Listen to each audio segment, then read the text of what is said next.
শীত মানেই হচ্ছে পিঠাপুলির উৎসব। অন্যান্য পিঠার পাশাপাশি খেজুরের গুড় দিয়ে বানানো এই পোয়া পিঠাটাও অনেক বেশি জনপ্রিয়। অনেকেরই পোয়া পিঠা ফুলে না, তারা চাইলে আজকের এই রেসিপিটা দেখে নিতে পারেন। ফুলকো পিঠা বানানোর রেসিপিটাই আজকে শেয়ার করেছি। পিঠা বানানোর জন্য নিয়ে নিচ্ছি একটা বাটিতে 1 কাপ চালের গুঁড়া। ভেজা শুকনা যেটা হাতের কাছে থাকে ওইটাই নিতে পারবেন। 1 কাপ নিয়ে নিচ্ছি ময়দা।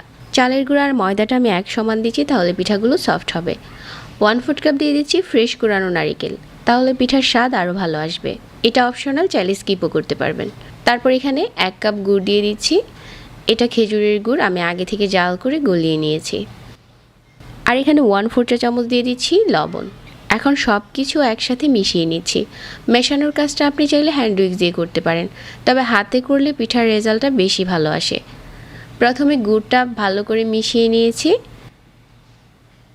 তারপর এখানে অল্প অল্প করে পানি দিয়ে একটা ঘন গোলা তৈরি করে নেব। আর এই পানিটা অবশ্যই কুসুম গরম হতে হবে। অল্প অল্প করে পানি দিয়ে আমি এভাবে করে গোলাটা মাখিয়ে নিচ্ছি। পিঠার এই গোলাটা যতটা সময় নিয়ে মাখাবেন তত আপনার পিঠার রেজাল্ট ভালো হবে। এভাবে করে বেশ কিছুক্ষণ মিশিয়ে নেওয়ার পর এই গোলাটা এখন ঠিক আছে। এর থেকে বেশি ঘন করতে হবে না।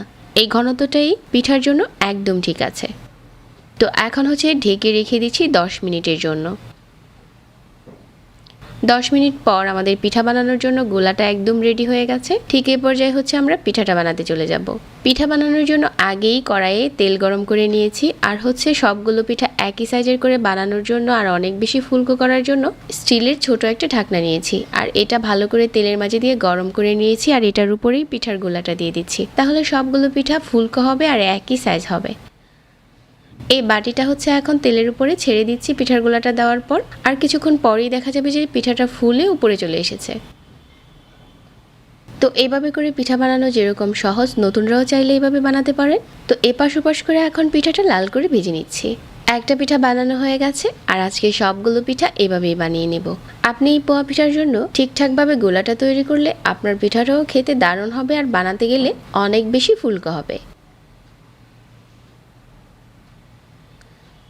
তো সবগুলো পিঠা আমি একইভাবে বানিয়ে নিয়েছি। সহজ রেসিপিতে আজকে এই খেজুরের গুড় দিয়ে বানানো পোয়া পিঠাটা শেয়ার করলাম। আশা করছি সবার ভালো লেগেছে। রেসিপি ভালো লাগলে চ্যানেল সাবস্ক্রাইব করবেন। সবাই অনেক ভালো থাকবেন। আজকে এখানে বিদায় নিচ্ছি। আল্লাহ হাফেজ।